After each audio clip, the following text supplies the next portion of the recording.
Lisa Briggs from the Bruce Company is taking your calls at 270-9933. Good to see you. Hello. Nice flowers on a... Yeah, it's Valentine's Day. It is. On Wednesday, I think. And tomorrow is Palentine's Day or Galentine's Day. What does that mean? Palentine's, I guess, Oh, guys like go to your pal, you go to a sporting event. And Galentine's Day, apparently girls go to brunch or some kind of movie. Or some other sexist thing. I found it on the internet. Okay. What are you going to do? So, and flowers are always perfect. Yes, they are. So this is stephanotis, or called wedding flower, or Madagascar jasmine. Super fragrant. Yeah, I can smell it from over here. I know you can. Yeah, so these would be all perfect gifts for your loved one. Some things are kind of common, like roses and hydrangea. Some, like the stephanotis, or this is clivia. A little more interesting. Clivia? Yes. Is that like a succulent? It's kind of related to amaryllis. Okay. So very similar to that. All right. Happy Galentine's. Cheryl in Portage. Go ahead, Cheryl. What's your question? Hi. Yesterday I was at the Garden Expo in Madison, and I was given 2 pots of tulips already blossoming, and I wondered how do I keep them alive, like so I could plant them later, or what to do with them.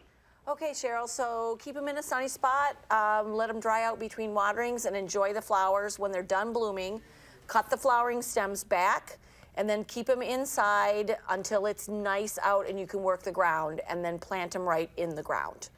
Once they're in the ground, let the foliage yellow before you cut the leaves back, and then hopefully next year, in the spring, you'll get new flowers.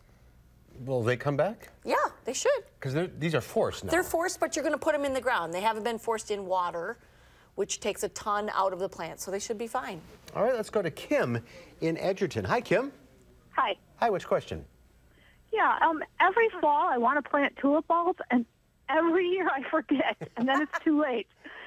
And so then I start thinking about spring, they're not going to come up. Is there a time I can plant them between now and spring for them to still come up, or is it just I missed the window? You missed the window. Put it on your calendar. Send yourself some sort of calendar alert so that you remember, but the time to get them and plant them is really in the fall.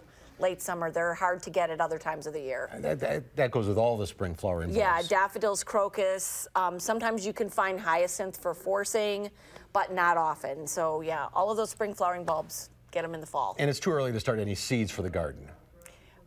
You could be right now. You could be starting like winter, like cool weather veg, like lettuce, cauliflower, and that kind of thing. You could certainly start onions now. You could start any, if you want to do perennial seeds or some of the slow-growing annual flowers.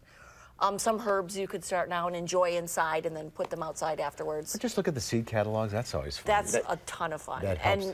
And we saw a lot of people at the expo over the weekend, so we had a really good time. It was a busy weekend. Think spring. Thinking spring. All right. Lisa, thank you. We'll see you next time. If you're on the line, stay there. Lisa will talk to you off the